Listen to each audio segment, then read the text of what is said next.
हाँ भाई प्यारे बच्चों, गुड आफ्टरनून। ये पॉलिटिकल साइंस का है, पेज नंबर A110। कितना है? A110 पे है। चैप्टर है भारत की विदेश नीति वाला ही जो है, चौथा चैप्टर जो चल रहा है वो भारत की विदेश नीति वाला ही चैप्टर है ये।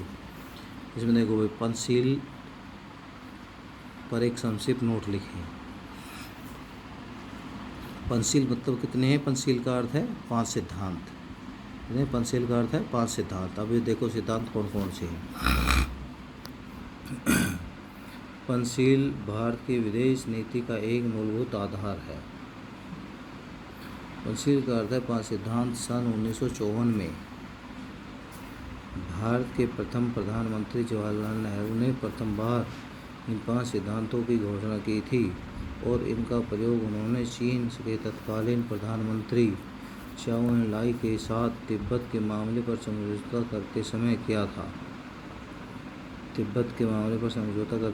दोनों प्रधानमंत्री सिद्धांत के प्रति आस्था प्रकट की। ये 5 सिद्धांत हैं: एक दूसरे की अखंडता और प्रभुसत्ता बनाए रखना, एक दूसरे पर आक्रमण न करना, एक दूसरे के आंतरिक मामलों में हस्तक्षेप, आपस में समानता और मित्रता की भावना, शांतिपूर्ण सहअस्तित्व। ये क्या है? 5 सिद्धांत है भाई।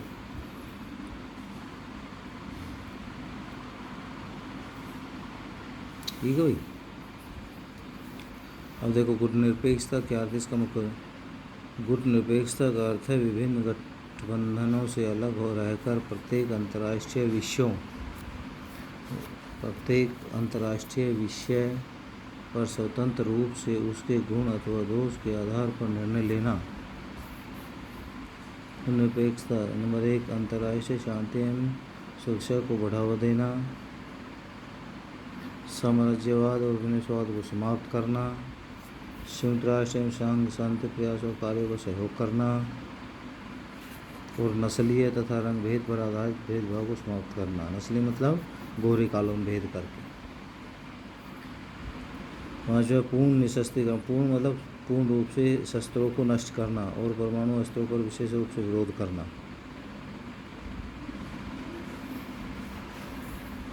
शिमला समझौता 1972 पर एक नोट लिखें।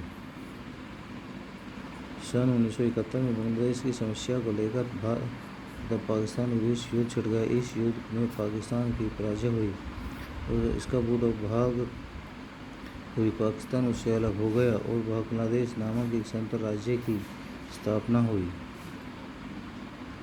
उसके पश्चात भारत और पाकिस्तान दोनों देशों के प्रधानमंत्री शिमला में मिले और उन्होंने एक समझौते पर हस्ताक्षर किए। इस समझौते के अनुसार दोनों देश इस बात पर सहमत हुए कि भविष्य में वे अपनी सभी समस्याओं का समाधान शांतिपूर्ण ढंग और मित्रतापूर्ण करेंगे। तब से दोनों देशों के आपसी संबंधों में कुछ सुधार होना आरंभ हुआ। शिमला समझौता भारत और पाकिस्तान में 3 जुलाई 1972 को। इसकी मुख्य बात क्या है? नंबर 1, दोनों राष्ट्र एक दूसरे की राष्ट्रीय एकता, क्षेत्रीय अखंडता तथा राजनीतिक का सम्मान करेंगे। दोनों देश अपने पारस्परिक झगड़ों को बातचीत और शांतिपूर्ण उपायों से हल करके ये दृढ़ संकल्प करें है। तीसरा, दोनों राष्ट्र एक दूसरे की स्वतंत्रता तथा क्षेत्रीय अखंडता के विरुद्ध बल प्रयोग की धमकी का प्रयोग नहीं करेंगे। चौथा है, दोनों देश परस्पर सामान्य संबंध स्थापित करने के लिए प्रयत्न करेंगे। भारत की गुटनिरपेक्षता की नीति के मुख्य तत्व। नंबर 1, यह एक स्वतंत्र विदेश नीति है। दूसरा, यह सैनिक गठबंधन मिलिट्री अलायंस का विरोधी है। यह भारतीय क्षेत्र तथा अन्य गुट निरपेक्ष राज्यों में महाशक्तियों के सैनिक अड्डे बनाने का विरोध करती है। यह विश्व शांति की स्थापना में सहयोग देती है। 5, इसका मुख्य आधार सभी राष्ट्रों के साथ मित्रतापूर्ण व्यवहार करना। यह साम्राज्य, उपनिवेशवाद तथा रंग भेद जाति विरोध करती है। अब देखो तथा भारत तथा पाकिस्तान के बीच कारगिल युद्ध।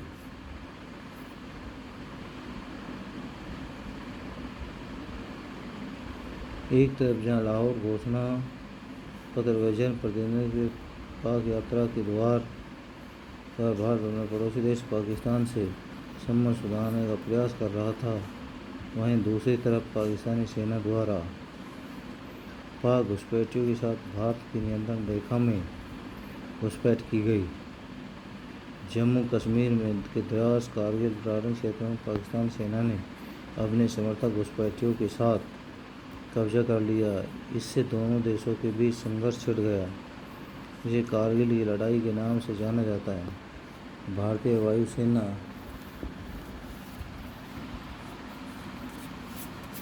वायुसेना ने अपने ऑपरेशन विजय के द्वारा पाकिस्तानी सेनाएं उसके समर्थक उग्रवादियों को भारतीय नियंत्रण रेखा से बाहर जाने के लिए बाध्य किया। इस प्रकार पाकिस्तान की ऐसी कार्रवाई ने दोनों देशों के संबंध में मई-जून में अत्यधिक कड़वाहट पैदा कर दी।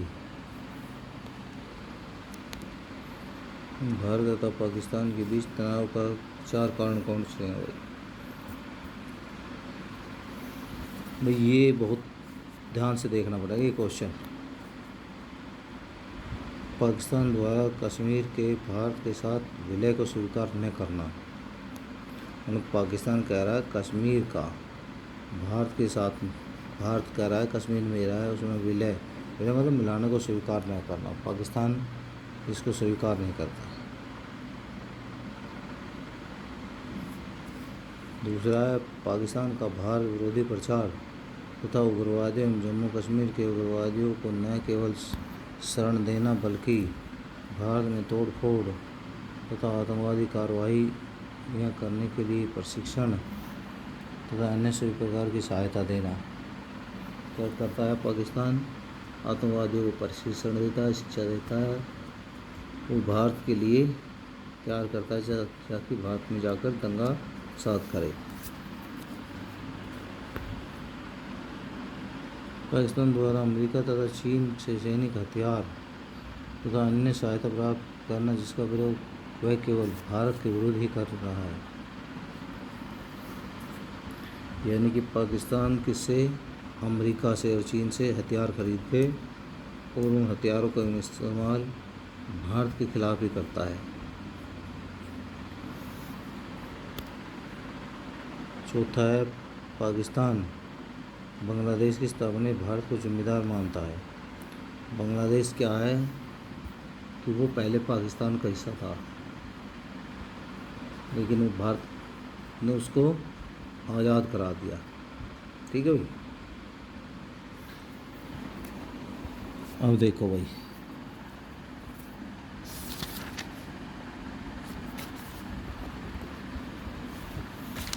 अब ये देखेंगे ताशकंद समझौता कब और किन देशों के बीच है, इसकी 3 धाराएं बताइए। तो क्या है ताशकंद समझौता? ताशकंद समझौता 1966 में सोवियत संघ जो रूस के नाम से के नगर ताशकंद में भारत तथा पाकिस्तान के बीच हुआ। इसकी 3 मुख्य बातें निम्नलिखित है। इसकी कौन कौन सी है? 3 निम्नलिखित है। नंबर 1, दोनों देशों का यह प्रयास रहेगा कि संयुक्त राष्ट्र संघ के घोषणा पत्र के अनुसार दोनों देशों के बीच अच्छे संबंध बने रहें। दोनों देशों के बीच अच्छे संबंध बने रहे।